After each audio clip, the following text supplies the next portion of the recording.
Welcome to Carousel House Farm. My name is Kim and I'm the farm manager here. This farm is based at Carousel House Recreation Center, which is in West Philadelphia in the Parkside neighborhood. Here at Carousel House Farm, we grow vegetables, flowers, and herbs. And this is a project under the FarmPhilly program of Parks and Rec. FarmPhilly oversees all sorts of gardening and farming initiatives throughout the city on parkland. So come take a look around and we'll talk about how you can grow some of your own vegetables. It's not too late to start your garden.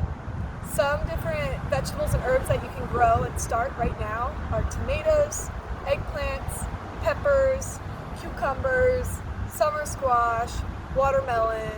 Some herbs are basil, parsley, and cilantro. And you can find different seedlings and seeds for these crops at your local hardware store, at your local nursery, and there's some great online seed companies as well. So you don't need a lot of space to start an edible garden either. You can grow in the ground if you have space.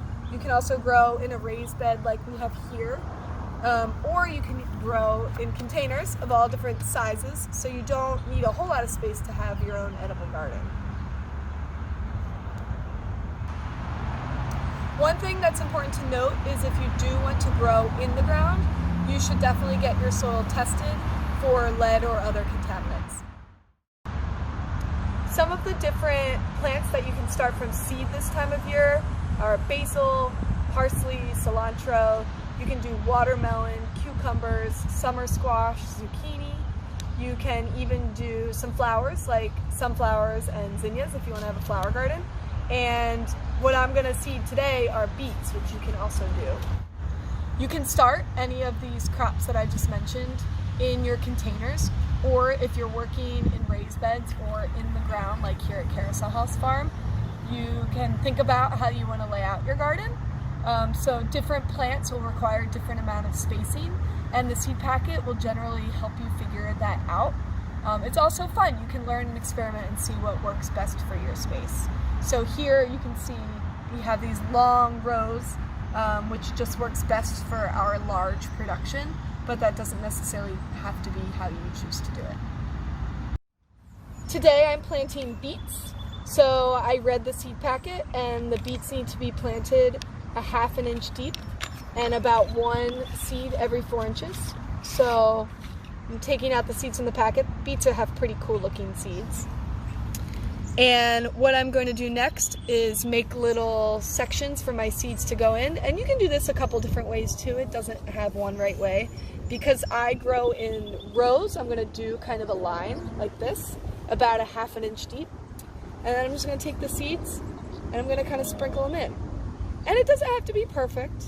You can always adjust or just wait to see what seeds germinate, which means what seeds are going to sprout. Sometimes every seed doesn't always sprout, so feel free to throw in an extra couple seeds to make sure that you have the amount that you want. And then once the seeds are in the ground, I'm just going to cover them back up with that soil, like that. And just like with transplants, I'm always going to water right away so the seeds are nice and well hydrated to grow. Even if you don't have any outdoor growing space, you can have an abundant edible garden right on your windowsill inside your home. Things like herbs and lettuce do really well in a sunny spot.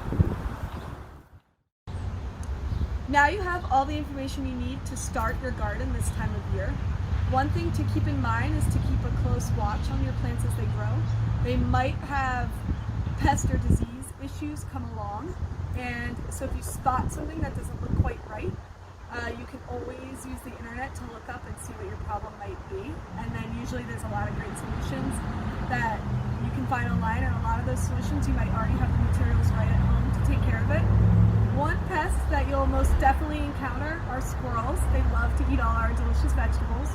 And so a super basic way to take care of that is just covering your plants as they grow with some sort of netting material. Again, you might already be able to source something you have around the house, or you can definitely get this type of thing at your local hardware store. For example, squirrels love lettuce. They often munch the entire tops of our head lettuce here at Carousel House Farm. So we cover them with this netting, and that pretty much takes care of that issue.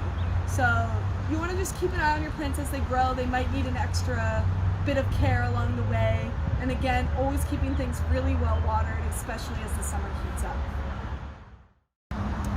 thanks for watching. I hope that your gardens thrive throughout the season. Again, my name is Kim and I'm the farm manager at Carousel House Farm, which is a project run through FarmPhilly.